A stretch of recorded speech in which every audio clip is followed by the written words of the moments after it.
Un saco de huesos.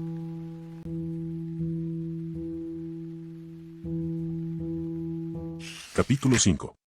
Una vez, cuando tenía 16 años, un avión cruzó la barrera del sonido directamente encima de mi cabeza.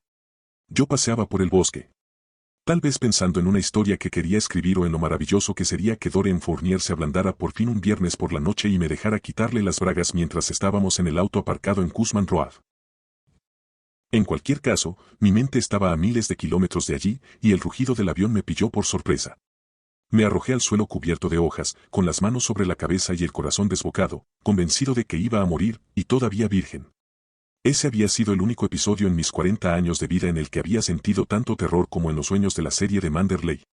Esperé que cayera la bomba, y cuando pasaron 30 segundos y no cayó ninguna bomba, comprendí que se trataba de un jet de la base naval de Brunswick, cuyo piloto estaba demasiado impaciente para esperar a llegar al Atlántico antes de entrar en Mach 1.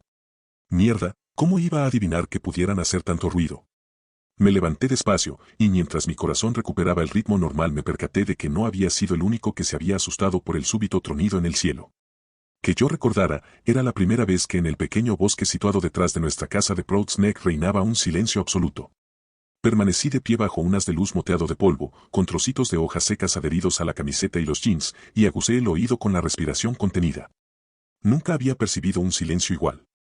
Incluso en los días más fríos de enero, el bosque estaba lleno de ruidos.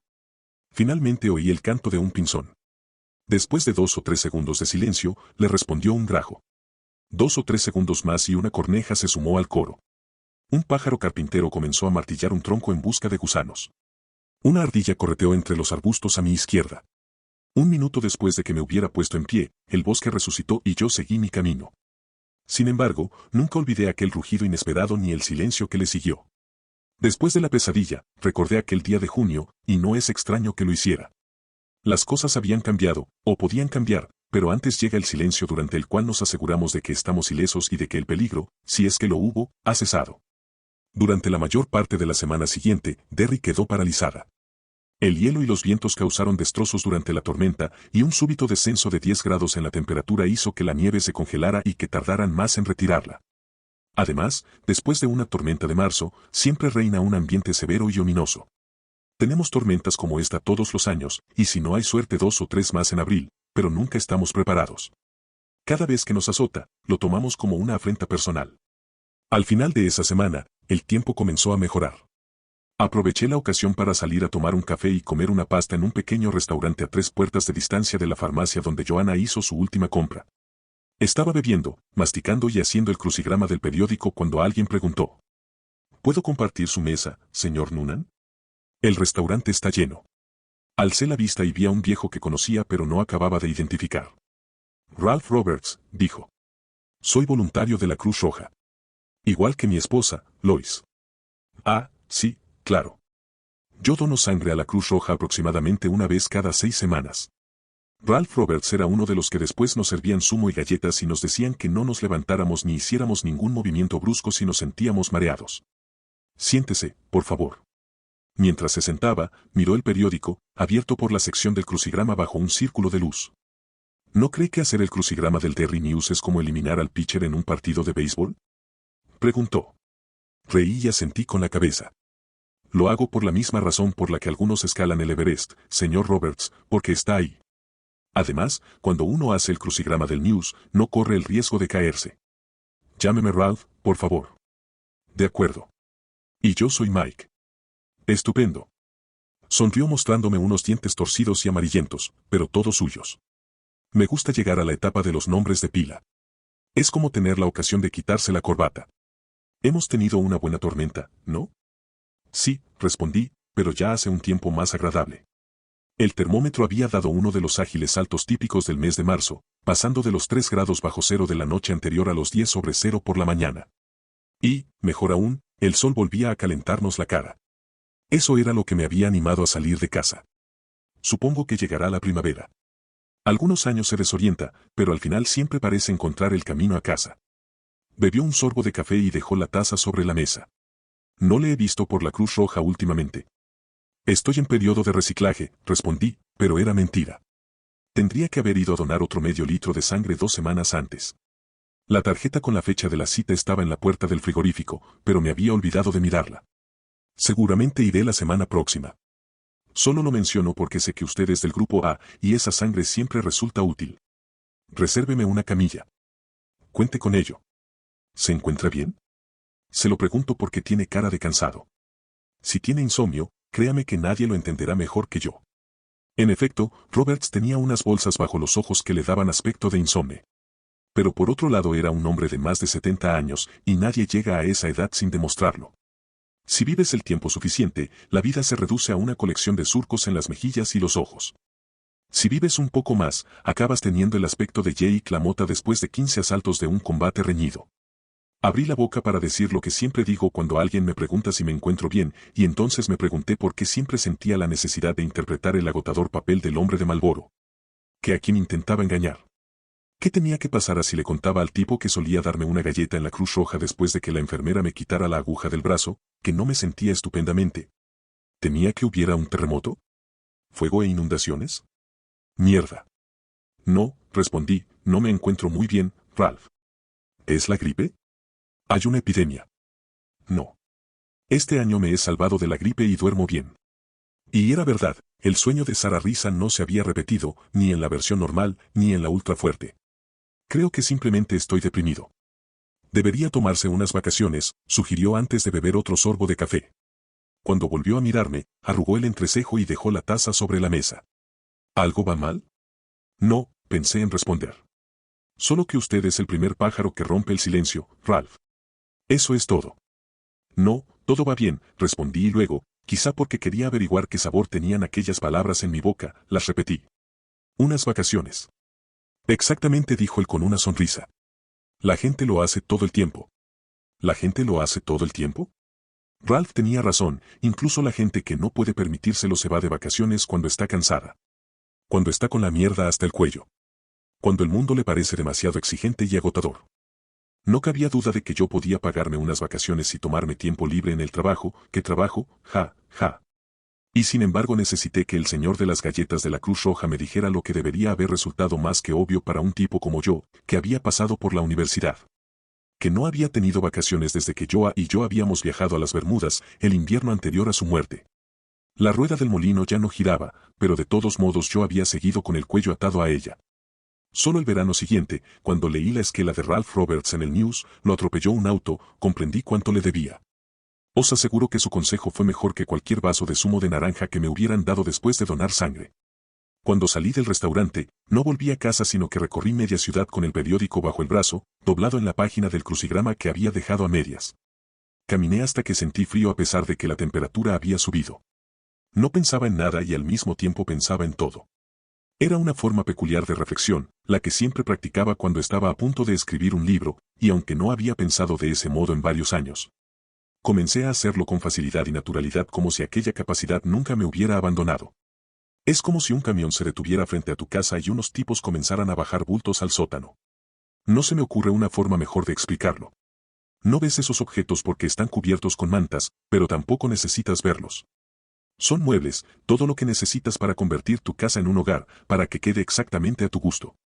Una vez esos tipos regresan al camión y se marchan, tú bajas al sótano y te paseas, como yo me paseaba por Derry esa mañana, subiendo y bajando cuestas con mis viejas botas, tocando una curva aquí, un ángulo allá. Por encima de las mantas. ¿Esto es un sofá? Aquello es un aparador. No importa, todo está aquí. Los de la mudanza no olvidaron nada, y aunque tendrás que subir todos los muebles solo, y con toda probabilidad fastidiarte la espalda en el proceso, te da igual. Lo importante es que la mudanza ha terminado. Esta vez deseé, que el camión de la mudanza me había llevado todo lo que necesitaba para los últimos 40 años de mi vida, los años que tal vez tendría que pasar en una zona literaria. Los muchachos habían llegado a la puerta del sótano, llamado cortésmente, y al no obtener respuesta después de varios meses, habían entrado con un ariete. Esperamos que el ruido no le haya asustado, amigo. Lamentamos haber derribado la puerta. La puerta me daba igual, lo importante eran los muebles. ¿Faltaba alguno o había algo roto? No lo creía. Pensé que lo único que tenía que hacer era subir los bultos, retirar las mantas y poner cada objeto en su sitio. De camino a casa, pasé junto a The Sade, el pequeño y encantador cine de reestrenos de Derry, que ha prosperado a pesar de, o quizá gracias a, la revolución del video. Ese mes ponían un ciclo de clásicos de ciencia ficción de los 50, pero abril estaba dedicado a Humphrey Bogart, el actor favorito de Joa. Estuve un rato bajo la marquesina mirando los carteles de las películas programadas para los próximos días. Luego volví a casa, escogí al azar una agencia de viajes en el listín telefónico, y le dije al tipo que atendió el teléfono que quería ir a Cayo Largo. «Querrá decir Cayo Hueso», respondió el tipo. «No», le dije, «quiero decir Cayo Largo, el de la película de Bogart y Bacall». 3 semanas. Entonces reconsideré la idea. Era rico, estaba solo y retirado. ¿Por qué 3 semanas? Que sean 6, dije. Búsqueme una casita de campo. Será caro, dijo él. Le respondí que me daba igual. Cuando volviera a Derry ya sería primavera. Mientras tanto, tenía que desembalar algunos muebles. Cayo Largo me fascinó el primer mes y me aburrió a muerte las 2 últimas semanas. Sin embargo me quedé, porque el aburrimiento es bueno. Las personas con un alto nivel de tolerancia al aburrimiento tienen tiempo de sobra para pensar. Me comí 1.000.000 de gambas, bebí 1.000.000 de margaritas y leí exactamente 23 novelas de John de MacDonald. Me quemé, me pelé y finalmente me bronceé. Compré una gorra con visera larga y las palabras cabeza de chorlito bordadas con hilo verde chillón. Me paseé por la misma playa hasta que todo el mundo llegó a conocerme por mi nombre de pila. Y desembalé muebles. Muchos de ellos no me gustaron, pero no cabía duda de que todos iban bien con la casa. Pensé en Joa y en nuestra vida juntos. Recordé la ocasión en que yo había dicho que nadie confundiría 2 en 1 con la mirada del ángel, y ella me había respondido: no irás a soltarme ese rollo del artista frustrado, ¿verdad? Y durante mi estancia en Cayo Largo evoqué esas palabras una y otra vez, siempre con la voz de Joa: ese rollo del artista frustrado, ese maldito rollo pueril del artista frustrado. Recordé a Joa con el largo delantal rojo que se ponía para ir al bosque, enseñándome el sombrero lleno de setas, riendo y diciendo con tono triunfal: nadie en el TR cenará mejor que los Noonan esta noche. La recordé pintándose las uñas de los pies, dobladas sobre los muslos como solo pueden hacerlo las mujeres que están llevando a cabo esa tarea. Pensé en la vez que me había arrojado un libro a la cabeza por reírme de su nuevo corte de pelo. La recordé aprendiendo a tocar una melodía en el banjo y evoqué el aspecto que tenía cuando iba con un jersey fino y sin sujetador. La recordé llorando, riendo y enfadada. Evoqué el momento en que me había dicho que lo del artista frustrado era un rollo. Y pensé en los sueños, sobre todo en el sueño culminante. Podía hacerlo con facilidad, porque ese último sueño no se había desvanecido como los demás. El último sueño sobre Sara Risa y mi primer sueño erótico, que iba de una chica desnuda tendida en una hamaca y comiendo una ciruela, son los únicos que recuerdo con absoluta claridad año tras año. El resto los he olvidado por completo o han quedado reducidos a fragmentos brumosos. Los sueños sobre Sara Risa tenían muchos detalles vívidos: los omorgujos, los grillos, el lucero vespertino y el deseo que le había pedido, por nombrar unos pocos. Pero pensé que esos pormenores solo servían para darle verosimilitud. Por decirlo de alguna manera, eran la puesta en escena, y en consecuencia podía restarles importancia. Lo que me dejaba con 3 elementos fundamentales, 3 muebles grandes aún por desembalar. Mientras estaba sentado en la playa, contemplando la puesta de sol por encima de mis pies cubiertos de arena, pensé que no había que ser psicoanalista para ver cómo encajaban esos 3 elementos. En los sueños sobre Sara, los ingredientes fundamentales eran el bosque que se alzaba sobre mí, la casa abajo y el propio Michael Noonan, paralizado en el centro. Oscurece y un peligro acecha en el bosque. Me asusta bajar a la casa, tal vez porque ha estado vacía demasiado tiempo, pero en ningún momento dudo de que debo ir allí, por mucho que me aterre, es el único refugio posible. Pero no puedo hacerlo. No puedo moverme. Tengo el andar del escritor. En la pesadilla finalmente consigo echar a andar hacia el refugio, pero el refugio no es tal. De hecho, resulta ser más peligroso de lo que nunca había concebido en mis. Pues sí, en mis peores pesadillas. Mi difunta esposa sale corriendo de la casa, gritando y todavía envuelta en su mortaja, para atacarme. Incluso 5 semanas después y a 4.500 kilómetros de Derry, el recuerdo de aquella veloz criatura con sus holgadas mangas blancas me hizo estremecer y mirar por encima de mi hombro. ¿Pero era Joanna? No lo sabía con seguridad, ¿verdad? La criatura estaba envuelta en una tela. El ataúd se parecía al suyo, pero era posible que me equivocara. Andar del escritor, bloqueo del escritor. No puedo escribir, le dije a la voz del sueño. La voz dice que puedo. La voz insiste en que el bloqueo del escritor ha desaparecido, y le creo porque el andar del escritor ha desaparecido y finalmente bajo por el sendero en dirección al refugio. Sin embargo, tengo miedo. Incluso antes de que la criatura informe haga su aparición, estoy aterrorizado. Digo que tengo miedo de la señora Danvers, pero eso es porque mi mente onírica confunde Sara Risa con Manderley. En realidad tengo miedo de... Tengo miedo de escribir, me oigo decir en voz alta, tengo miedo incluso de intentarlo. Era la noche previa a mi regreso a Maine, y yo había dejado atrás el estado de sobriedad y me aproximaba al de una borrachera. Bebí mucho en las últimas noches de mis vacaciones. No es el bloqueo lo que me asusta, sino lo que debería hacer para acabar con el bloqueo. Estoy jodido, señores y señoras. Estoy bien jodido.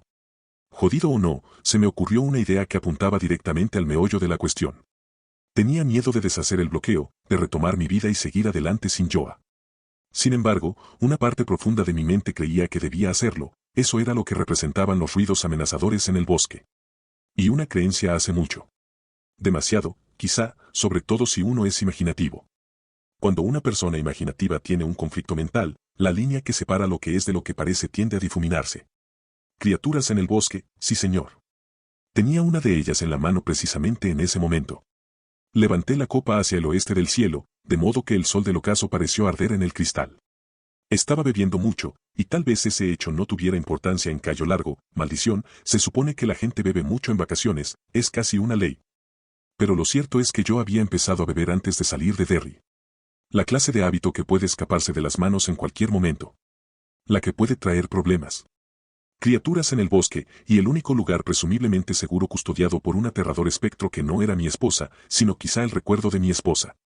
Tenía sentido porque Sara Risa había sido el lugar favorito de Joa. Ese pensamiento me condujo a otro, uno que me hizo incorporarme en el sofá donde había estado reclinado y que me llenó de entusiasmo. Sara Risa era el sitio donde había comenzado el rito, champán, última frase y la imprescindible bendición, bien, porque eso está muy bien, ¿no? ¿Quería que todo marchara bien otra vez? ¿De verdad lo quería? Un mes o un año antes tal vez no hubiera estado seguro, pero ahora lo estaba. La respuesta era sí. Deseaba seguir adelante, dejar atrás a mi difunta esposa, rehabitar mi corazón, seguir adelante. Pero para conseguirlo, tendría que regresar. Regresar a la casa de troncos. Regresar a Sara Risa. Sí, dije y se me puso carne de gallina. Ya lo tienes. Entonces, ¿por qué no lo hacía? La pregunta me hizo sentir tan estúpido como la sugerencia de Ralph Roberts de que necesitaba unas vacaciones. Si quería volver a Sara Risa ahora que mis vacaciones habían llegado a su fin, ¿por qué no hacerlo? Puede que tuviera miedo las primeras noches, como una resaca de mi último sueño, pero el solo hecho de estar allí haría que esa pesadilla se desvaneciera antes. Y tal vez pudiera escribir, permití que esta idea asomara en un pequeño rincón de mi mente consciente. No era probable, pero tampoco imposible. A menos que sucediera un milagro.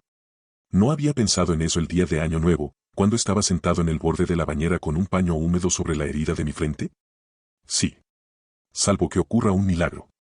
A veces un ciego se cae, se golpea la cabeza y recupera la vista. Hasta es posible que un cojo pueda arrojar las muletas al llegar a lo alto de la escalinata de una iglesia.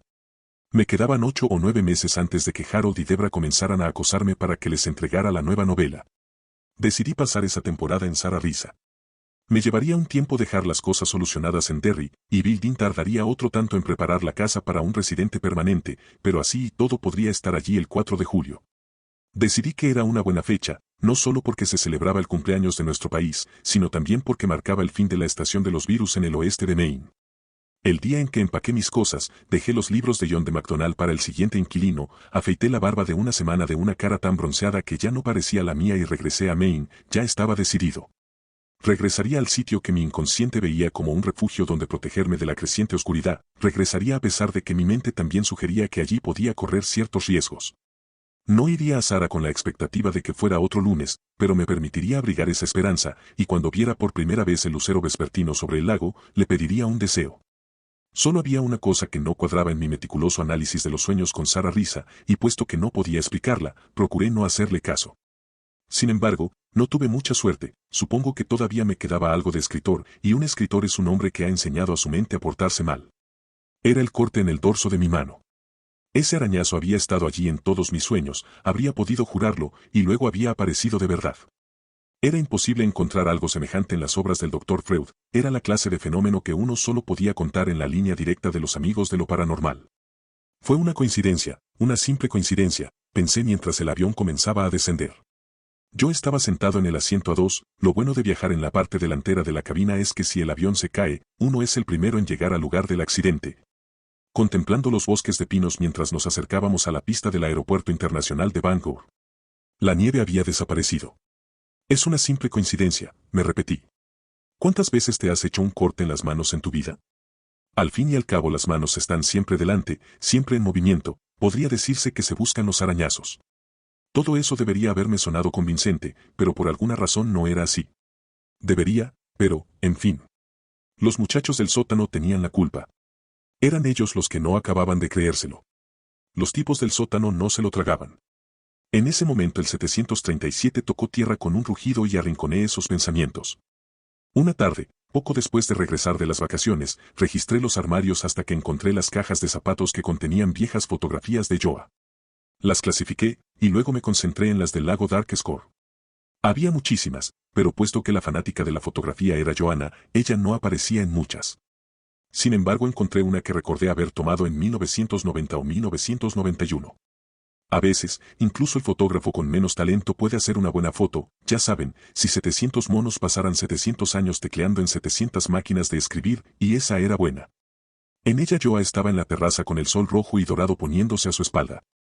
Acababa de salir del agua, estaba empapada y llevaba un bikini gris con ribetes rojos. Yo la había sorprendido cuando reía y se retiraba el pelo de la frente y las sienes. El sostén le marcaba los pezones prominentes. Parecía una actriz de una de esas películas ligeramente obscenas sobre monstruos en la playa o sobre un asesino en serie que acecha una residencia estudiantil. Me asaltó una súbita y poderosa lujuria. Quería llevarla a la habitación tal cual estaba en la fotografía, con mechones de pelo pegados a las mejillas y el traje de baño mojado adherido a su piel. Quería besarle los pezones por encima del sostén, saborear la tela y sentir cómo se endurecían a través de ella. Quería sorber agua del algodón como si fuera leche, luego arrancarle el calzón del bikini y coger hasta que ambos explotáramos. Con las manos ligeramente temblorosas, puse la fotografía con las otras que me gustaban, aunque no había ninguna que me gustara tanto como esa. Tenía una erección tremenda, una de esas en que la verga parece piedra cubierta de piel. Cuando estás así no eres capaz de hacer nada hasta que la erección desaparece. La solución más rápida para este problema, cuando no hay una mujer a mano dispuesta a ayudarte, es la masturbación, pero esa vez la idea ni siquiera me cruzó por la cabeza. En cambio, me paseé con nerviosismo por las habitaciones de la planta alta, abriendo y cerrando las manos y luciendo algo parecido a un embudo bajo la bragueta de mis jeans. Puede que la furia constituya una etapa normal en el proceso de duelo, he leído que es así, pero yo nunca me había enfadado con Joanna después de su muerte hasta que encontré esa fotografía. Pero entonces, ¡wow! Allí estaba, paseándome con una erección que se negaba a bajar, furioso con ella. Maldita puta, ¿por qué había tenido que correr uno de los días más calurosos del año? Era una maldita puta desconsiderada por haberme dejado solo, incapaz de trabajar. Me senté en la escalera y me pregunté qué debía hacer. Decidí que tomaría una copa y luego quizá otra para que le rascara la espalda a la primera. Ya me había levantado para servírmela, cuando llegué a la conclusión de que no era una buena idea. Fui a mi estudio, encendí el computador e hice un crucigrama. Esa noche, cuando estaba en la cama, pensé en volver a mirar la fotografía de Joa en traje de baño. Decidí que era casi tan mala idea como beber unas copas cuando me sentía enfadado y deprimido. Pero esta noche tendré el mismo sueño, pensé mientras apagaba la luz. Seguro que tendré el mismo sueño. Pero no fue así.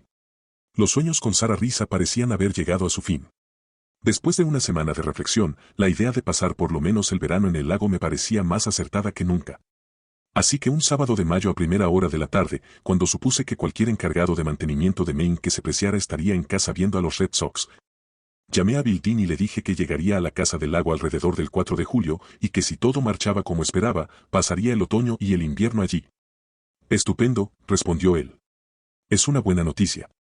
Aquí hay mucha gente que lo echa de menos, Mike. Algunos quieren presentarle las condolencias por la muerte de su mujer, ¿sabe? Detectaba un ligero dejo de reproche en su voz o solo me lo estaba imaginando. Sin lugar a dudas, Joa y yo habíamos dejado nuestra impronta en la zona, habíamos hecho una significativa contribución a la pequeña biblioteca local. Y Joa había dirigido una fructífera colecta de fondos para poner en marcha una biblioteca ambulante. Además, ella había formado parte de un grupo de manualidades, su especialidad eran las alfombras de estambre, y era miembro de la cooperativa de artesanos del condado de Castle. Visitas a los enfermos, contribuciones a la campaña anual de donación de sangre, atender una caseta de la feria de verano de Castle Rock, esas eran solo algunas de sus actividades. No lo hacía de manera ostentosa, al estilo de las damas de caridad, sino con humildad y discreción, con la cabeza gacha, a menudo para ocultar una sonrisa irónica, debería añadir. Mi Joa tenía un sentido del humor satírico. Maldición, pensé, tal vez el viejo Bill tuviera razones para sentirse ofendido. La gente la echa de menos, dije. Desde luego. Yo también la echo muchísimo de menos. Creo que por eso he estado tanto tiempo sin ir al lago. Allí pasamos muchos buenos ratos. Lo imagino. Pero será una alegría volver a tenerlo aquí. Me ocuparé de todo. La casa está en condiciones, podría mudarse esta misma tarde si quisiera, pero cuando un lugar ha estado cerrado tanto tiempo como Sara, necesita una limpieza. Lo sé. Le diré a Brenda Meserve que la limpie de arriba abajo. Es la señora de la limpieza de siempre, ¿sabe? Brenda está un poco mayor para hacer una limpieza a fondo, ¿no? La señora en cuestión tenía unos 65 años, era más bien gruesa, alegre y vulgar. Su especialidad eran los chistes sobre viajantes que pasaban la noche como los conejos, de agujero en agujero. Las mujeres como Brenda Meserve nunca son demasiado mayores para supervisar una buena limpieza, replicó Bill. Llevará a 2 o 3 chicas para que pasen la aspiradora y levanten los trastos pesados. Le costará unos 300 billetes, ¿le parece bien? Una ganga. Tendré que revisar el pozo y el generador, aunque estoy seguro de que están bien. He visto un avispero junto al estudio de Joa y quiero gasearlo antes de que se seque el bosque. Ah, y habría que reparar el techo de la casa vieja, ya sabe, la sección del medio. Iba a comentárselo el año pasado, pero como usted no usaba la casa, lo dejé pasar. ¿Me da autorización para eso también? Sí, con un presupuesto de hasta 10 de los grandes. Si pasa de ahí, llámeme. Procure que esté todo terminado antes de que yo llegue, ¿de acuerdo? Desde luego. Seguro que querrá intimidad, aunque debería saber que al principio no tendrá mucha. Aquí todos nos quedamos de piedra cuando nos enteramos de la muerte de Joa. Sorprendidos y tristes. Era tan joven. También era un encanto. Gracias, Bill. Los ojos se me llenaron de lágrimas. El dolor del duelo es como un invitado borracho, cuando parece que se ha marchado vuelve a darte un último abrazo. Gracias por decírmelo. Le llevarán muchas tartas de zanahoria, amigo. Rió con cierta vacilación, como si temiera meter la pata. Me gusta mucho la tarta de zanahoria, respondí, y si se les va la mano, bueno, ¿Kenny Auster tiene todavía aquel galgo irlandés? Sí, y es capaz de comer tarta hasta reventar. Bill soltó una sonora carcajada. Rió hasta que empezó a toser. Yo esperé a que acabara con una sonrisa en los labios. Lo llama arándano, que me aspen si sé por qué. Es una bestia. Supuse que se refería al perro y no a su dueño. Kenny Auster medía poco más de 1,50 m y era lo menos parecido a una bestia. De repente me percaté de que echaba de menos a esas personas. Bill, Brenda, Buddy, Jellison, Kenny Auster y todos los residentes fijos del lago. Hasta echaba de menos a Arándano, el galgo irlandés que corría con la cabeza erguida como si tuviera medio cerebro en ella, con largos hilos de baba colgándole de las mandíbulas. También tendré que bajar a limpiar el sendero, añadió Bill. Parecía avergonzado. Este año no han caído tantos árboles, porque la última tormenta fue solo de nieve, gracias a Dios, pero aún así hay un montón de basura que no he tenido tiempo de levantar. Debería haberlo hecho antes. Que usted no use la casa no es ninguna excusa, pues he estado cobrando sus cheques. Me hacía gracia oír al viejo haciendo acto de contrición, estoy seguro de que Joa se habría reído a carcajadas. Me contentaré con que todo esté en condiciones para el 4 de julio, Bill. Pues entonces estará más contento que una almeja en tierras inundadas. Se lo prometo. Bill parecía tan contento como una almeja en tierras inundadas, y me alegré de ello. ¿Va a escribir un libro en la casa del lago? ¿Como en los viejos tiempos? No digo que los 2 últimos no estuvieran bien, mi mujer no podía dejar el último, pero... No lo sé, respondí. Y era verdad. Entonces se me ocurrió una idea. Bill, ¿me haría un favor antes de limpiar el sendero y enviar allí a Brenda Meserve? Si puedo, encantado, respondió. Así que le dije lo que quería. 4 días después recibí un paquete con este conciso remitente. Dean/TR, 90, Dark Score. Lo abrí y saqué unas 20 fotografías tomadas con una de esas pequeñas cámaras de un solo uso. Bill había completado el carrete sacando fotografías con distintas vistas de la casa, en la mayoría de las cuales tenía el aspecto descuidado de un lugar que no se usa a menudo. Incluso un lugar que tiene un encargado de mantenimiento adquiere ese aspecto después de estar vacía una temporada. Apenas si miré esas fotos. Las que quería eran las 4 primeras y las puse sobre la mesa de la cocina, donde la radiante luz del sol caía directamente sobre ellas. Bill las había tomado desde lo alto del sendero, enfocando Sara Risa con la cámara desechable.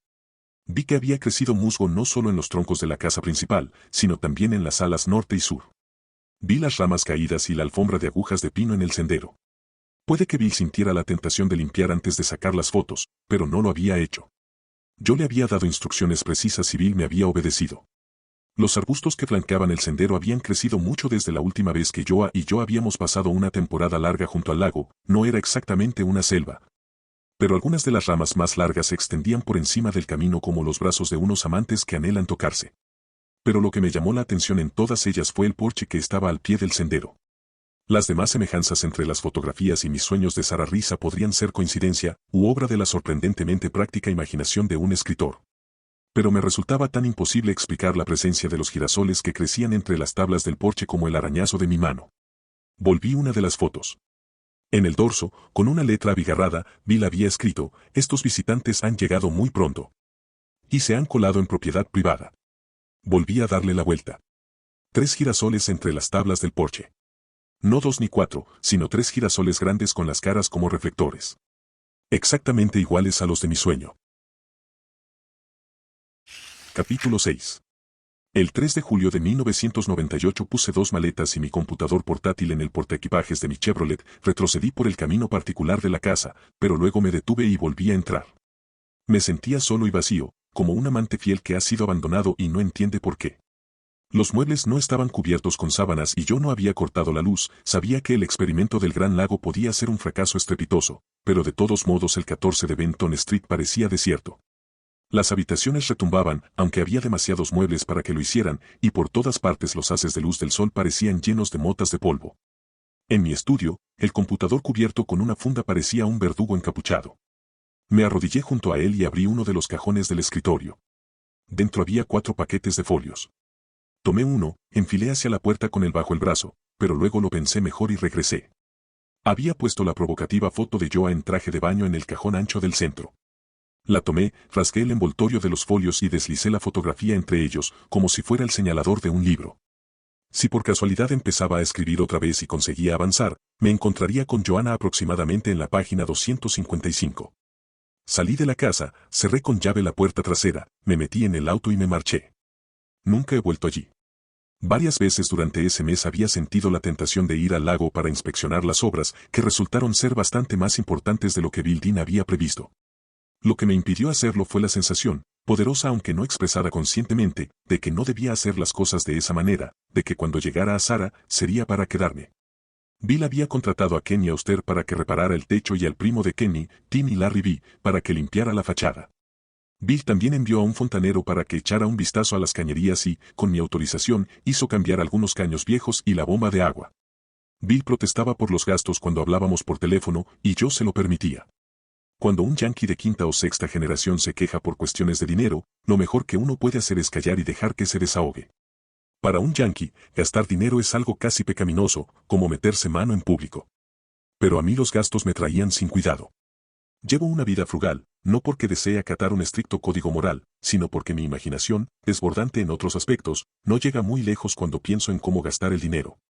Mi idea del despilfarro es pasar 3 días en Boston, ver un partido de los Red Sox, darme una vuelta por una tienda de discos y videos y hacer una visita a la librería Boardsport de Cambridge. Una vida así no hace mucha mella en los intereses, y menos aún en el capital. Tengo un buen gestor en Waterville, y el día que emprendí viaje hacia TR-90, tenía en mis arcas algo más de $5 millones. No mucho si se me comparaba con Bill Gates, pero una suma importante para esta zona, así que podía permitirme el lujo de permanecer impasible ante el alto precio de las reparaciones de la casa. El final de esa primavera y el comienzo del verano siguiente fueron temporadas extrañas para mí. Mi actividad se redujo principalmente a esperar, a charlar con Bill Dean cuando llamaba para plantearme la última ronda de problemas y a tratar de no pensar. Hice la entrevista para el Publishers Weekly, y cuando el periodista me preguntó si había tenido dificultades para retomar el trabajo tras mi dolorosa pérdida dije que no con la más absoluta desfachatez. ¿Por qué no? Era la pura verdad. Mis problemas no habían empezado hasta después de que hubiera acabado descenso desde la cima, hasta entonces, todo había continuado como si tal cosa. A mediados de junio me reuní con Frank Carlin para comer en la cafetería Starlite. Starlite está en Levingston, que es el punto geográfico intermedio entre su ciudad y la mía. Mientras comíamos el postre, la famosa tarta de fresas de Starlite, Frank me preguntó si salía con alguien. Lo miré sorprendido. ¿Por qué pones esa cara?, preguntó, y su cara reflejó una de 900 emociones inexpresadas, esta en concreto, entre irritada y divertida. Yo no lo vería como un engaño a Joa. En agosto hará 4 años que murió. No, respondí. No salgo con nadie. Me miró en silencio.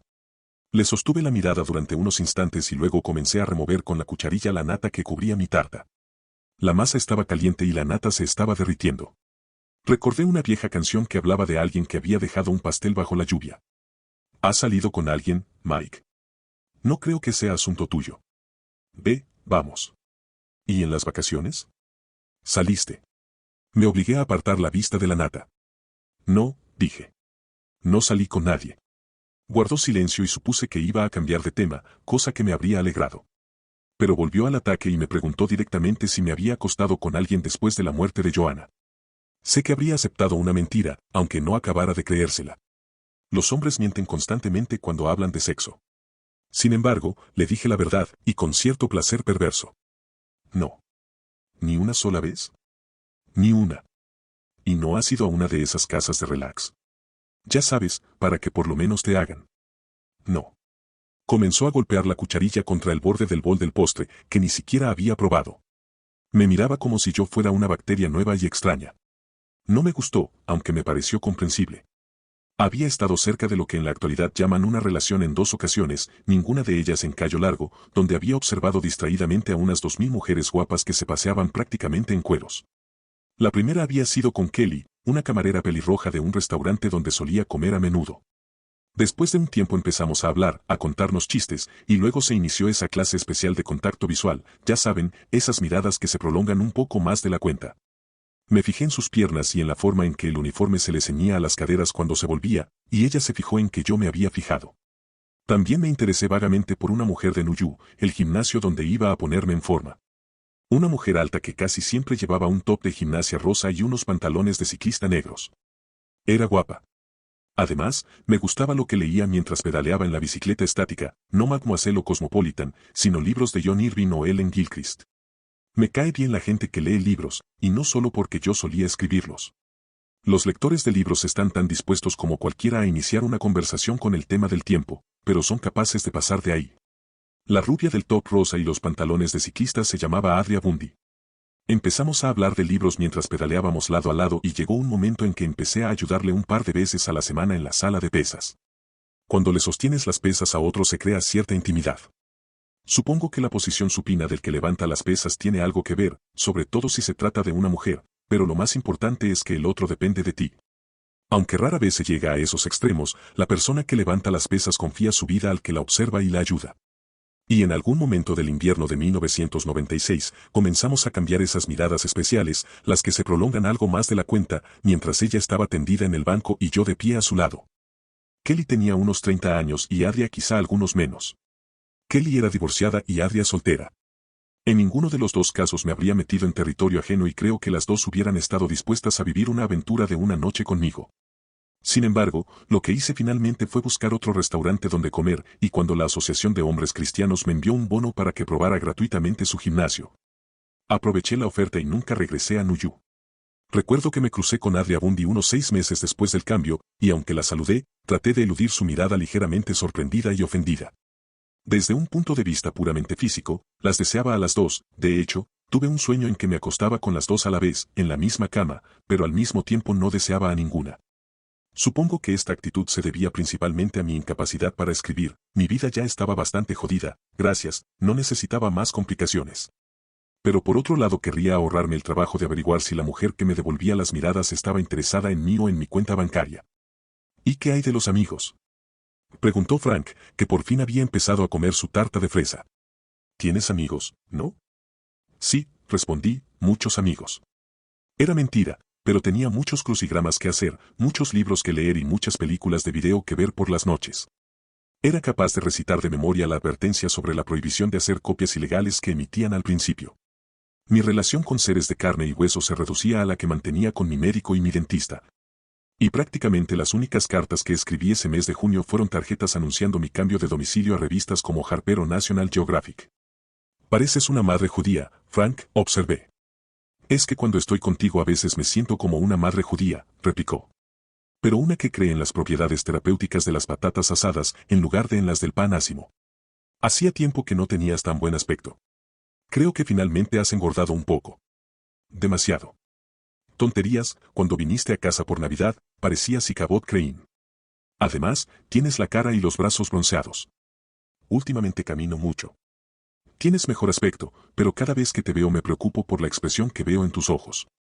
Creo que a Joa le alegraría saber que alguien se preocupa por ti. ¿A qué expresión te refieres? A esa mirada ausente, como si estuvieras a miles de kilómetros de distancia. ¿Quieres que te sea franco? Es la expresión de alguien que se ha quedado enganchado a algo y no consigue soltarse. Salí de Derry a las 3:30, me detuve en Rumford para cenar y luego seguí mi camino entre las colinas del oeste de Maine mientras se ponía el sol. Había planificado con cuidado el horario de salida y de llegada, aunque no del todo conscientemente, y cuando dejé atrás Moton y entré en el ayuntamiento no reconocido de TR-90, noté que tenía palpitaciones. A pesar del aire acondicionado del auto, tenía la cara y los brazos sudorosos. Nada de lo que emitían en la radio me convencía, toda la música me parecía estentórea, así que la apagué. Estaba aterrorizado, y tenía buenas razones. Incluso si restaba importancia a la concordancia entre mis sueños y algunos incidentes de la vida real, cosa que conseguía hacer con facilidad. Diciéndome que el rasguño de la mano y los girasoles eran o bien simples coincidencias o una tontería paranormal, tenía razones para tener miedo. Porque los sueños no habían sido normales y porque la decisión de regresar al lago después de tanto tiempo tampoco había sido normal. No me sentía como un hombre moderno, del fin de milenio, decidido a afrontar sus miedos como si se tratara de una cruzada espiritual. Yo estoy bien, tú estás bien. Hagámonos una paja mental colectiva con una dulce melodía de William Ackerman de fondo, más bien me sentía como un profeta loco que se marcha al desierto. Dispuesto a sobrevivir comiendo langostas y bebiendo agua contaminada porque Dios lo ha llamado en un sueño. Tenía problemas, mi vida era un caos moderadamente bien llevado, y la incapacidad de escribir solo era uno de ellos. No era un violador, ni iba por Times Square protestando por conspiraciones imaginarias con un megáfono, pero de todos modos tenía problemas. Había perdido mi lugar en el mundo y no conseguía encontrarlo otra vez. Y no es sorprendente, al fin y al cabo, la vida no es una novela. Esa calurosa noche de julio estaba a punto de someterme a una voluntaria terapia de shock, y créanme si les digo que lo sabía. Para llegar a Darkscore tenía que hacer el siguiente itinerario, tomar la I-95 desde Derry a Newport, la carretera 2 desde Newport a Bethel, con una parada en Rumford. Que solía oler como la antesala del infierno hasta que la industria del papel prácticamente se paralizó durante el segundo mandato de Reagan, la carretera 5 desde Bethel a Waterford. Luego toma la 68, la antigua County Road, se cruza Castle View y Moton, cuyo centro comercial consiste en un granero reformado donde venden vídeos, cerveza y rifles de segunda mano. Y pasar dos carteles que rezan respectivamente TR-90 y el guardia forestal es la mejor ayuda en una emergencia, llame al 1-800-555-GAME. O al *72 desde un teléfono móvil. En este último le han añadido una pintada, a la mierda con los guardias. A 7 kilómetros del segundo cartel hay un camino estrecho a la derecha, señalado solo por un cuadrado de lata con un descolorido número 42. Encima, como una diéresis, hay un par de agujeros de balas del 22. Enfilé ese camino a la hora prevista, el reloj del tablero de mandos del Chevrolet marcaba las 19:16. Y tuve la sensación de que regresaba al hogar. Según el cuentakilómetros recorrí 0,3 kilómetros. Oyendo el rumor de la hierba que crecía en el centro del camino contra los bajos de mi auto y de vez en cuando el sonido de una rama que arañaba el techo y golpeaba como un puño la ventanilla del lado del acompañante. Finalmente aparqué y apagué el motor. Bajé, fui hasta la parte trasera del auto, me tendí boca abajo y empecé a arrancar la hierba que tocaba el tubo de escape caliente. Había sido un verano seco y era conveniente tomar precauciones. Había llegado a esa hora para reproducir mis sueños, con la esperanza de entenderlos mejor o de que se me ocurriera alguna idea sobre qué hacer a continuación. Pero no había ido allí para provocar un incendio forestal. Cuando hube terminado, me levanté y miré alrededor. Los grillos cantaban y los árboles se inclinaban sobre el camino, igual que en mis sueños. El cielo era una descolorida franja azul. Eché a andar por el sendero que estaba a la derecha. Joa y yo teníamos un vecino al final de ese sendero, el viejo Lars Washburn, pero el camino particular de su casa estaba lleno de enebros y bloqueado con una cadena oxidada. En un árbol de la izquierda habían clavado un cartel de propiedad privada. Prohibido el paso. En otro árbol de la derecha, otro cartel anunciaba, Inmobiliaria Next Century. Seguí andando, consciente otra vez de mis palpitaciones y de los mosquitos que zumbaban alrededor de mi cara y mis brazos. Había pasado la temporada de más calor, pero yo estaba sudando mucho, y a los mosquitos les gusta el olor a sudor. Sin duda les recuerda el de la sangre. ¿Cuánto miedo tenía mientras me aproximaba a Sararisa? No lo recuerdo.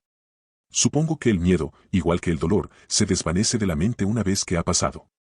Lo que sí recuerdo es que tuve una sensación que ya había experimentado antes allí, sobre todo cuando salía a caminar solo. La sensación de que la realidad era frágil. Todavía creo que es frágil, ¿saben? Tan frágil como el hielo de un lago después del deshielo, y también creo que llenamos nuestra vida con ruido, luz y movimiento para no ver esa fragilidad. Pero en sitios como el Camino 42, no hay humo ni espejos. Lo único que queda es el canto de los grillos y la visión de hojas verdes que se oscurecen hasta volverse negras, ramas que parecen caras, el sonido del corazón en el pecho. El palpitar de la sangre detrás de los ojos y la imagen del cielo mientras la sangre azul del día se desliza sobre su mejilla. Cuando la luz del día se retira deja tras de sí una especie de certeza, la de que bajo la piel hay un secreto, un misterio oscuro y brillante al mismo tiempo. Sientes este misterio en cada respiración, lo ves en cada sombra, esperas toparte con él con cada paso que das. Está ahí, te desliza sobre él tomando una curva vertiginosa, como un patinador que gira en su camino para regresar a casa. Me detuve un instante a unos 700 metros al sur de donde había dejado el auto y a otros 700 del sendero que conducía a Sararrisa. En ese punto el camino gira abruptamente y a la derecha hay un prado, una empinada cuesta que desciende hasta el lago. La gente del lugar lo llama Tidal's Meadow o a veces el viejo campamento. Allí fue donde Sarah Tidwell y su curiosa tribu construyeron sus cabañas, por lo menos según Mary Hingerman. Cuando se lo pregunté a Bill Dean, él me lo confirmó, aunque no pareció interesado en seguir hablando del tema. Cosa que en su momento me llamó la atención. Permanecí allí un momento, contemplando la orilla norte de Dark Score. El agua estaba cristalina y tranquila, todavía color caramelo bajo la luz del crepúsculo, sin una sola ola ni una embarcación a la vista. Supuse que los amantes de las lanchas debían de estar en el bar Sunset de Warringtons, comiendo langosta y bebiendo cócteles. Más tarde, algunos de ellos, achispados con Speedy Martinis, saldrían a navegar a toda velocidad en sus lanchas a la luz de la luna. Me pregunté si seguiría allí para oírlos. Pensé que quizá para entonces estuviera otra vez camino de Derry, aterrorizado por lo que me había encontrado, o desilusionado porque no había encontrado nada en absoluto. Patético hombrecillo, dijo Strickland. No supe que iba a hablar hasta que me oí hacerlo y no tengo ni idea de por qué pronuncié esas palabras en particular. Recordé el sueño en que yo estaba debajo de la cama y me estremecí. Un mosquito zumbó en mi oído. Lo espanté y seguí andando. Llegué a lo alto del sendero en el momento perfecto y tuve la clarísima sensación de que volvía a mi sueño. Hasta los globos atados al cartel de Sararrisa, uno blanco y otro azul, ambos con la inscripción, Bienvenido, Mike, en tinta negra, y flotando sobre el telón de fondo cada vez más oscuro de los árboles. Parecieron intensificar la sensación de déjà vu que yo había inducido deliberadamente. ¿Por qué no hay dos sueños iguales, no? Las cosas concebidas por la mente y hechas con las manos nunca son iguales, ni siquiera cuando se empeñan en parecer idénticas, porque nosotros no somos los mismos de un día a otro, ni siquiera de un momento a otro. Caminé hasta el letrero, percibiendo el misterio del lugar en el ocaso. Así el áspero cartel, como para asegurarme de que era real, y luego pasé la yema del pulgar por las letras, arriesgándome a clavarme una astilla, leyendo con la piel como un ciego ante los caracteres braille. S-I-A-I-R-I-A, R-E-I-S-I-A. Habían retirado las ramas caídas y las agujas de pino del sendero, pero el lago destellaba con un resplandor rosado, como en mis sueños, y la voluminosa casa tenía un aspecto idéntico. Bill había tenido el detalle de dejar la luz del porche trasero encendida y de cortar los girasoles que crecían entre las tablas, pero todo lo demás estaba igual. Miré hacia arriba, a la rendija de cielo sobre el sendero. Nada, esperé, y nada, seguí esperando, y de repente, ahí estaba, en el centro de mi campo de visión. Primero había solo azul mortecino, donde el índigo comenzaba a extenderse desde los bordes, como una mancha de tinta, y un segundo después apareció Venus, brillante y quieta. La gente habla de ver salir las estrellas, y supongo que eso es posible, pero en mi caso fue la única vez que vi aparecer una. Le pedí un deseo, desde luego, pero esta vez estaba en el mundo real y no pedí volver a ver a Joa. Ayúdame, dije mirando a la estrella. Hubiera querido decir algo más, pero no sabía qué. No sabía qué clase de ayuda necesitaba. Ya basta, dijo con nerviosismo la voz de mi mente. Ya es suficiente. Ahora regresa al auto. Pero ese no era el plan. El plan era bajar por el sendero como en mi último sueño, la pesadilla. El plan era demostrarme que no había ningún monstruo envuelto en una sábana mortuoria acechando entre las sombras de la vieja casa de troncos. El plan se basaba principalmente en la filosofía de la nueva era, según la cual debemos afrontar nuestros temores y seguir adelante. Pero cuando miré hacia abajo y vi la pequeña luz del porche, se veía minúscula en la creciente oscuridad, pensé en otra clase de filosofía, una menos optimista y positiva. Según la cual lo más conveniente cuando se tiene miedo es mandarlo todo a tomar por culo y salir pitando. Y allí, solo en el bosque mientras la luz se borraba del cielo, esa segunda opción me pareció mucho más inteligente. Me hizo gracia descubrir que tenía uno de los globos en la mano, ni siquiera me había dado cuenta de haberlo desatado. Flotaba lentamente al final del hilo, pero la oscuridad me impedía leer las palabras escritas en él. Quizá todo fuera verdad, tal vez no pudiera moverme. Quizá el andar del escritor hubiera vuelto a apoderarse de mí y tuviera que quedarme allí, como una estatua, hasta que alguien acudiera a rescatarme. Pero estaba en el mundo real, y en el mundo real el andar del escritor no existe. Abrí la mano, y cuando el hilo del globo escapó de ella comencé a bajar por el sendero. Un pie detrás del otro, tal como había aprendido a andar en 1959. Me interné más y más en el fresco pero acre olor a pino, y en cierto momento me sorprendí dando un paso más largo de lo normal para pasar por encima de una rama que había estado allí en mi sueño, pero que no estaba en la realidad. Todavía tenía el corazón desbocado y sudaba a chorros, atrayendo a los mosquitos. Levanté una mano para retirarme el pelo de la frente, pero interrumpí el movimiento a la mitad y la puse delante de mis ojos, con los dedos abiertos. Luego la otra. Las dos estaban intactas, no había ni rastro del arañazo que me había hecho en la mano la noche de la tormenta de nieve. Estoy bien, dije, estoy bien. Patético hombrecillo, dijo Strickland, respondió una voz. No era la mía, ni la de Joa, era la voz espectral que hacía de narradora en mi pesadilla, la que me había hecho seguir adelante cuando quería detenerme. La voz de un extraño. Eché a andar otra vez. Ya había recorrido más de la mitad del camino. Había llegado al punto donde, en mi sueño, le decía a la voz que tenía miedo de la señora Danvers. Me da miedo la señora Danvers, dije para probar cómo sonaban las palabras en voz alta en la oscuridad. ¿Y si la perversa ama de llaves está allí abajo? Un somorgujo cantó en el lago, pero la voz no respondió. Supongo que no era necesario. La señora Danvers no existía, no era más que un saco de huesos en un libro antiguo y la voz lo sabía. Seguí andando. Pasé junto al pino contra el que Joa y yo habíamos chocado el jeep en una ocasión, cuando bajábamos marcha atrás por el sendero. Joa se había puesto a maldecir como un camionero. Yo me mantuve serio hasta que llegó a la frase, que me parta un rayo. Entonces perdí el control, me apoyé contra el lateral del auto con las manos apretadas contra las sienes y reí hasta que se me saltaron las lágrimas, mientras Joa me miraba echando chispas por los ojos. Vi la marca a aproximadamente 1 metro de la base del tronco, donde una mancha blanca parecía flotar sobre la oscura corteza.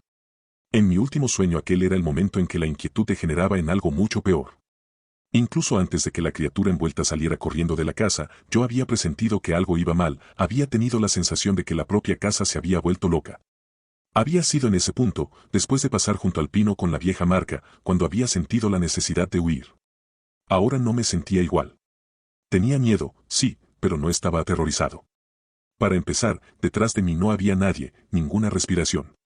Lo peor que uno podía encontrar en un bosque como aquel, era un alce enfadado. O, si tenía muy mala suerte, un oso furioso. En el sueño había habido una luna en cuarto menguante, pero esa noche no había luna. Ni la habría. Por la mañana había echado un vistazo a las predicciones meteorológicas del Daily News y había averiguado que había luna nueva. Hasta el déjà vu más poderoso es frágil, y el mío se rompió al mirar el cielo sin luna. La sensación de estar reviviendo la pesadilla se desvaneció con tanta rapidez que hasta me pregunté por qué había bajado andando, qué trataba de hacer o de demostrar. Ahora tendría que hacer el largo camino a pie hasta mi auto. De acuerdo, pero lo haría con una linterna que sacaría de la casa. Sin duda habría alguna en... Oí una serie de explosiones procedentes del otro lado del lago, la última tan fuerte que retumbó en las colinas. Paré en seco y contuve la respiración. Unos segundos antes, esos estampidos inesperados me habrían hecho huir despavorido por el sendero, pero tal como estaban las cosas todo quedó en un breve sobresalto. Eran fuegos artificiales, naturalmente. Al día siguiente sería 4 de julio, y los niños del lago se anticipaban a la celebración, como acostumbran a hacer los niños. Seguí andando. Los arbustos todavía se extendían como manos sobre el camino, pero los habían podado y no resultaban tan amenazadores. Tampoco tenía que preocuparme por la posibilidad de que en la casa no hubiera luz, estaba lo bastante cerca del porche trasero para ver las polillas revoloteando alrededor de la luz que Bildín había dejado encendida para mí. Aunque la electricidad hubiera estado cortada, en el oeste del estado gran parte de los tendidos siguen sobre la superficie y hay frecuentes cortes de suministro, el generador se habría puesto en marcha automáticamente. Sin embargo, estaba sorprendido por la cantidad de detalles del sueño que coincidían con la realidad, incluso ahora que la poderosa sensación de que estaba reviviendo, la escena había desaparecido. Las macetas de Joa estaban donde siempre, flanqueando la senda que conduce a la pequeña playa particular de Sara Risa. Supongo que Brenda Meserve las había encontrado en el sótano y las había hecho subir. Todavía no había ninguna planta en ellas, pero sospechaba que pronto las habría. Y a pesar de que la luna de mi sueño no estaba allí, vi el cuadrado negro en el agua, a unos 50 metros de la playa. La plataforma flotante. Pero no había un objeto rectangular delante del porche, no había ningún ataúd. Sin embargo, mi corazón se aceleró otra vez y creo que si en ese momento hubiera vuelto a oír fuegos artificiales, habría echado a correr. Patético hombrecillo, dijo Strickland. Dame eso. Es para protegerme del polvo. ¿Y si la muerte nos vuelve locos?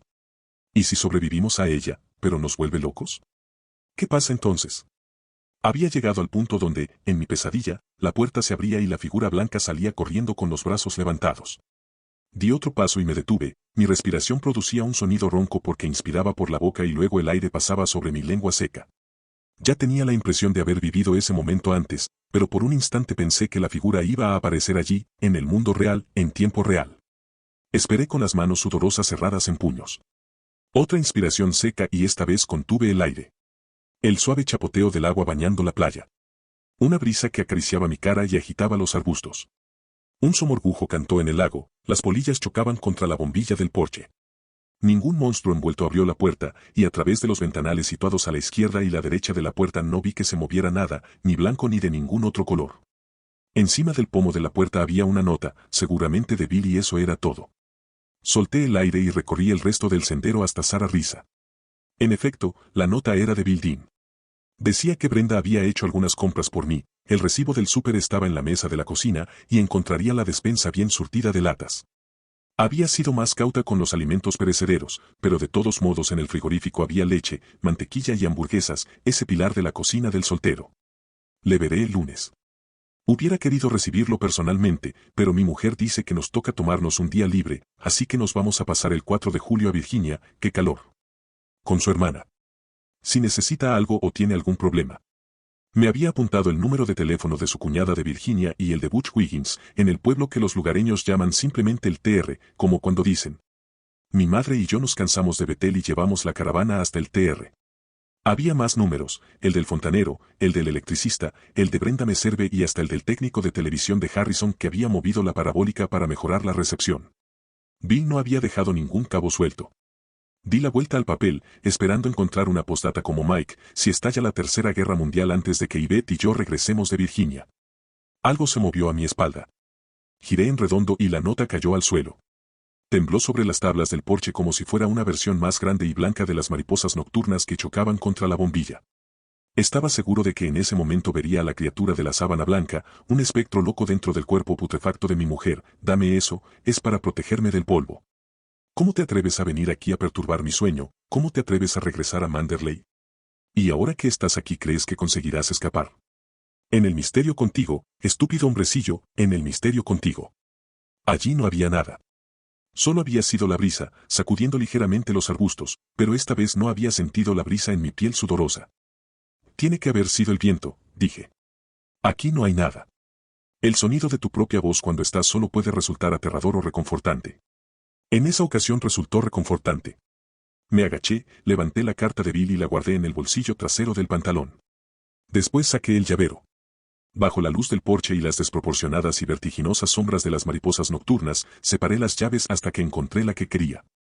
Tenía aspecto de no haber sido usada en mucho tiempo, y mientras pasaba el pulgar por el borde dentado me pregunté una vez más por qué no había viajado al lago, excepto para hacer algún recado rápido a la luz del día. En todos los meses y los años desde la muerte de Joa. Si ella hubiera estado viva, habría insistido en que. Pero entonces tomé conciencia de algo, no se trataba solo del tiempo transcurrido desde la muerte de Joa. Era una excusa fácil, en ningún momento en mis largas vacaciones en Cayo Largo se me había ocurrido otra, pero ahora que estaba bajo las sombras de las mariposas danzarinas. Era como estar bajo un extraño foco de discoteca orgánico, y oía el canto de los omorgujos en el lago, recordé que aunque Joanna había muerto en agosto de 1994, lo había hecho en Derry. Entonces hacía un calor infernal en la ciudad, así que ¿por qué estábamos allí? ¿Por qué no estábamos sentados en nuestra fresca terraza junto al lago, en traje de baño, bebiendo té helado, mirando pasar las lanchas y comentando las habilidades de los esquiadores acuáticos? ¿Qué hacía ella en el maldito aparcamiento del Rite Aid, cuando cualquier otro agosto habríamos estado a muchos kilómetros de allí? Y eso no era todo. Solíamos quedarnos en Sara hasta finales de septiembre, cuando el lugar estaba tranquilo, bonito y tan cálido como en verano. Pero en 1993 solo habíamos pasado allí la primera semana de agosto. Lo sabía porque recordaba que a finales de ese mismo mes Joanna me había acompañado a Nueva York, donde había ido a formalizar algún papeleo con la editorial y a cumplir con la parte que me tocaba de la maldita publicidad. En Manhattan había hecho un calor de todos los demonios, en East Village habían abierto las bocas de riego y el agua hervía sobre el pavimento ardiente. Una noche habíamos ido a ver El fantasma de la ópera y poco antes del final Joanna me había susurrado al oído, maldición, el puto fantasma ya empieza a moquear otra vez. Yo había pasado el resto de la función tratando de contener la risa. Joa tenía una vena perversa. ¿Por qué había viajado conmigo ese agosto? A Joa no le gustaba Nueva York ni siquiera en abril o en octubre, cuando es bastante bonito. No lo sabía. No lo recordaba. Lo único que sabía era que ella nunca había vuelto a Sararisa después de la primera semana de agosto de 1993, y poco después ni siquiera estaría seguro de eso. Metí la llave en la cerradura y la giré. Entraría, encendería la luz de la cocina, tomaría una linterna y regresaría al auto. Si no lo hacía, el propietario de alguna casa situada al sur del camino entraría por él a demasiada velocidad, chocaría con mi Chevy y me pediría una indemnización de $100 millones. La casa había sido ventilada y no olía en absoluto a humedad, de hecho, tenía un agradable aroma a pino.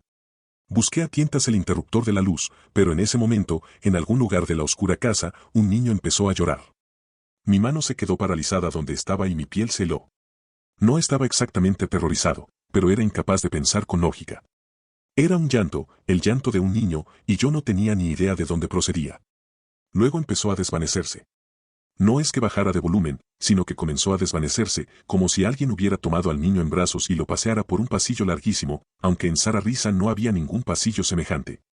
Ni siquiera el que pasa por el centro de la casa y conecta la sección central con las dos alas es muy largo. Se desvaneció hasta prácticamente desaparecer. Yo estaba paralizado en la oscuridad, con la piel fría y la mano en el interruptor. Una parte de mí quería huir, correr tan rápidamente como me lo permitieran las piernas. Otra parte, acaso la racional, quería recuperar la compostura. Pulsé el interruptor, mientras la parte que quería huir decía olvídalo, es un sueño, imbécil, es tu sueño convertido en realidad. Pero funcionó. La luz del vestíbulo disipó las sombras y reveló la pequeña colección de vasijas de cerámica de Joa a la izquierda y la estantería a la derecha, cosas que yo no veía desde hacía años, pero que seguían allí. Tal como las habíamos dejado. En el estante central vi las 3 novelas de Elmore Leonard, Spack, The Big Bounce y Mr. Majestic, que yo había separado por si llovía. Uno tiene que estar preparado para la lluvia cuando está de vacaciones. Sin nada que leer, bastan 2 días de lluvia en el bosque para hacerte perder la chaveta. Hubo un último y casi imperceptible sollozo y luego silencio. En él, oí el tic-tac procedente de la cocina. El reloj de encima del fogón, una de las pocas muestras de mal gusto de Joa, era el gato Félix con grandes ojos que se movían de lado a lado mientras la cola péndulo lo hacía de delante atrás. Creo que ha aparecido en todas las películas de terror con bajo presupuesto que se han filmado. ¿Quién está ahí? Pregunté. Di un paso hacia la cocina, un espacio sombrío flotando detrás del vestíbulo y me detuve. En la oscuridad, la casa era como una cueva. El sonido del llanto podía haber procedido de cualquier parte. Incluso de mi imaginación. ¿Hay alguien ahí? No hubo respuesta, pero no me pareció que el sonido hubiera salido de mi cabeza. Si hubiera sido así, el bloqueo del escritor habría sido el más insignificante de mis problemas. En la estantería, a la izquierda de los libros de Elmore Leonard, había una linterna larga, de las que llevan 8 pilas y te ciegan temporalmente si alguien apunta la luz directamente a tus ojos. La tomé, y solo cuando resbaló de mi mano tomé conciencia de lo mucho que sudaba y del miedo que tenía. Con el corazón desbocado, la atajé en el aire, esperando que el misterioso llanto volviera a empezar o que la criatura de la sábana blanca saliera flotando del oscuro salón con los brazos levantados. Un político corrupto que regresaba de la tumba dispuesto a volver a las andadas. Voten por el partido de la resurrección, hermanos, y serán recompensados con la salvación eterna. Cuando conseguí controlar la linterna, la encendí. Proyectó unas brillantes sobre el salón, iluminando la cabeza de alce que estaba encima de la chimenea y cuyos ojos de cristal parecieron 2 focos brillando bajo el agua. Vi los viejos sillones de mimbre y bambú, el viejo sofá, la mesa de comedor llena de arañazos que era preciso equilibrar poniendo un naipe doblado o un par de posavasos debajo de una pata, y aunque no vi ningún fantasma, llegué a la conclusión de que allí pasaba algo muy raro. En palabras del inmortal Cole Porter, acabemos con todo de una vez. Si salía hacia el este en cuanto volviera a subir al auto, estaría en Derry a medianoche. Y dormiría en mi cama. Apagué la luz del vestíbulo y el haz de luz de la linterna trazó una línea en la oscuridad. Oí el tic-tac del estúpido reloj gato, que Bill debía de haber puesto en marcha otra vez, y el familiar ronroneo cíclico del frigorífico. Entonces caí en la cuenta de que no había esperado oír ninguno de los dos sonidos otra vez. Y en cuanto al llanto, ¿había habido un llanto? ¿De veras lo había oído? Sí. Un llanto o lo que fuese, no importaba qué. Lo que importaba era que viajar allí había sido una idea peligrosa y un acto de imbecilidad para un hombre que había enseñado a su mente a portarse mal. Mientras estaba en la oscuridad del vestíbulo, rota solo por el haz de luz de la linterna y el resplandor de la bombilla del porche, advertí que la frontera entre lo que sabía que era real y lo que sabía que era fruto de mi imaginación prácticamente había desaparecido. Salí de la casa, cerré la puerta con llave y regresé por el sendero, moviendo el haz de la linterna de un lado a otro como un péndulo, como la cola del gato Félix en la cocina. Pensé que tendría que inventarme una historia para contarle a Bill Dean. No podía decirle, mira, Bill, llegué allí, oí berrear a un crío en el interior de la casa y me asusté tanto que salí a toda prisa hacia mi casa de Derry. Te enviaré la linterna por correo, vuelve a ponerla en el estante junto a los libros, ¿de acuerdo? No serviría, porque se correría la voz y la gente diría, no me sorprende. Ha escrito demasiados libros. Un trabajo así te hace perder la cabeza. Ahora tiene miedo hasta de su propia sombra. Gajes del oficio. Aunque no regresara allí nunca más en la vida, no quería que la gente del TR se quedara con esa impresión de mí, con esa idea semicondescendiente de mira lo que te pasa por pensar tanto. Mucha gente adopta esa actitud ante aquellos que viven de su imaginación. Le diría a Vic que había enfermado. En cierto modo era verdad. No, sería mejor decirle que había enfermado otra persona, un amigo, alguien de Derry, tal vez una mujer. Bill, una amiga mía se ha enfermado, ¿sabes? Así que... Paré en seco cuando la luz iluminó mi auto. Había recorrido 1,5 kilómetros sin fijarme en ninguno de los sonidos del bosque, restando importancia incluso a los más notables, como los de los ciervos que se preparaban para dormir. No me había vuelto a mirar si la criatura envuelta, o quizá el espectro de un niño lloroso, me perseguía. Me había abstraído en la tarea de inventar una historia y embellecerla, y aunque esta vez lo había hecho en mi mente en lugar de sobre el papel, había seguido el mismo camino familiar. Tan absorto estaba en ella que hasta me había olvidado de tener miedo. Mi ritmo cardíaco había vuelto a la normalidad, el sudor se había secado y los mosquitos habían dejado de zumbar en mis oídos. Entonces se me ocurrió una idea. Era como si mi mente hubiera estado esperando pacientemente a que me tranquilizara lo suficiente para recordarme un hecho esencial. Las cañerías. Bill me había pedido autorización para cambiar algunos caños viejos y el fontanero lo había hecho. Hacía muy poco de eso. Aire en las cañerías, dije iluminando el Chevrolet con la linterna. Eso es lo que oí. Esperé que la parte más profunda de mi mente me dijera que era una mentira tonta, una racionalización. Pero no lo hizo, supongo que porque pensó que podía tener razón. Las cañerías llenas de aire pueden sonar como voces de personas, ladridos de perro o el llanto de un niño. Era probable que el fontanero les hubiera quitado el aire y el sonido procediera de otra parte, pero también era probable que no lo hubiera hecho. Iba a subir al auto, recorrer los 300 metros que me separaban de la carretera y regresar a Derry, todo por un sonido que había oído durante 10 segundos, tal vez solo 5.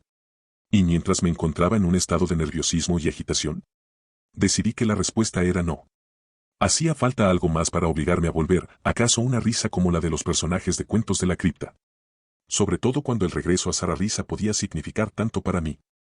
Oigo voces en mi cabeza y si no recuerdo mal lo he hecho siempre. No sé si es uno de los requisitos básicos del oficio de escritor, nunca se lo he preguntado a otro. Jamás sentí la necesidad de hacerlo, porque sé que esas voces son versiones diferentes de la mía. Sin embargo, a veces parecen versiones muy reales de otras personas, y ninguna es más real o más familiar para mí que la de Joa. Ahora oí esa voz, con un tono curioso, divertido e irónico, pero al mismo tiempo tierno y aprobador. ¿Vas a luchar, Mike? Sí, respondí en la oscuridad, captando manchas de cromo a la luz de la linterna. Creo que sí, cariño. Bien. Porque eso está muy bien, ¿no? Sí. Iba a luchar. Me subí al auto, lo puse en marcha y bajé lentamente por el camino. Y cuando llegué al sendero, giré por él. La segunda vez que entré en la casa no oí llorar a nadie. Recorrí despacio las habitaciones de la planta baja, sin soltar la linterna hasta que hube encendido todas las luces que encontré a mi paso. Si había alguien navegando en el lado norte del lago, pensaría que Sara era un platillo volante Spielbergiano planeando sobre su cabeza. Yo creo que las casas viven su propia vida en una dimensión temporal diferente de aquella en la que flotan sus ocupantes, un tiempo más lento. En una casa, sobre todo en una casa antigua, el pasado está más cerca. En mi vida, Joanna llevaba casi 4 años muerta, pero para Sara estaba mucho más cerca. Solo cuando entré en la casa, encendí todas las luces y dejé la linterna en la estantería, tomé conciencia de cuánto había temido regresar allí. comprendí que tenía miedo de que mi dolor renaciera al ver las señales de la truncada vida de Joa.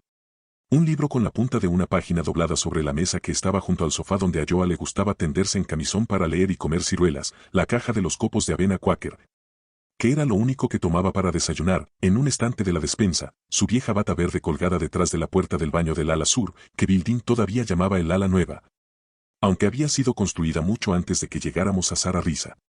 Brenda Meserve había hecho un esfuerzo humanitario, por eliminar esas señales, pero no consiguió borrarlas todas.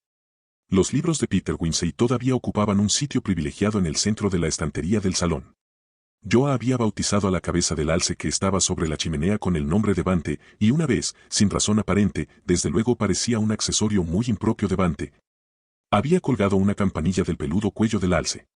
Todavía estaba allí, colgando de una cinta de terciopelo rojo. Brenda Meserve debía de haberse preguntado si tenía que quitarla, ignorando que cuando Joa y yo hacíamos el amor en el sofá del salón, sí, a menudo sucumbíamos allí, nos referíamos al acto como tocar la campana de Bante. Brenda Meserve había hecho lo posible, pero todo buen matrimonio es un territorio secreto, un espacio necesariamente en blanco en el mapa de la sociedad. Lo que los demás no saben de él es lo que lo hace tuyo. Me paseé por la casa, tocando cosas, mirando cosas, viéndolas como si fuera la primera vez. Yo parecía estar por todas partes, y después de un rato me dejé caer en uno de los sillones de mimbre delante del televisor. El cojín resopló bajo mi peso, e imaginé a Joa diciendo, vaya, discúlpate, Michael. Me cubrí la cara con las manos y lloré. Supongo que era el final de mi duelo, pero no por eso menos angustioso. Lloré hasta que tuve la sensación de que si no paraba algo se rompería en mi interior. Cuando terminé, tenía hipo, la cara empapada y la sensación de que no me había sentido tan cansado en toda mi vida. Sentía el agotamiento en todo el cuerpo, supongo que, en parte, por la larga caminata que acababa de hacer, pero sobre todo por la tensión de haber viajado hasta la casa del lago y haber decidido quedarme ahí. A luchar. El extraño llanto espectral que había oído al llegar no me había ayudado en absoluto, aunque ahora parecía un recuerdo lejano. Me lavé la cara en el fregadero de la cocina y me soné la nariz. Luego llevé las maletas a la habitación de huéspedes del ala norte. No tenía intención de dormir en el ala sur, en la habitación que había compartido con Joa. Brenda Meserve había previsto esa posibilidad. Sobre la cómoda había un ramo de flores silvestres y una tarjeta, bienvenido, señor Noonan. Si no hubiera estado tan agotado, supongo que el mensaje de la señora Meserve, escrito con una caligrafía pequeña y angulosa, me habría provocado otro ataque de llanto. Acerqué la nariz a las flores y respiré hondo. Olían bien, como a la luz del sol. Me desnudé, dejando la ropa donde caía, y retiré la colcha de la cama. Sábanas limpias, fundas de almohadas limpias, y el mismo Noonan de siempre deslizándose entre las primeras y apoyando la cabeza sobre las segundas. Dejé la luz de la mesilla de noche encendida y contemplé las sombras del techo, sin acabar de creerme que estaba en ese sitio y en esa cama. Naturalmente, no me había recibido una criatura envuelta, pero intuía que tal vez se me apareciera en sueños. A veces, por lo menos en mi caso, hay una sacudida de transición entre la vigilia y el sueño, pero esa noche no. Me deslicé en el sueño sin darme cuenta y a la mañana siguiente desperté con la luz del sol brillando a través de la ventana y la lámpara de la mesilla todavía encendida. No recordaba haber soñado, pero tenía la vaga sensación de que me había despertado brevemente en medio de la noche y había oído el tañido de una campana, muy tenue y lejano.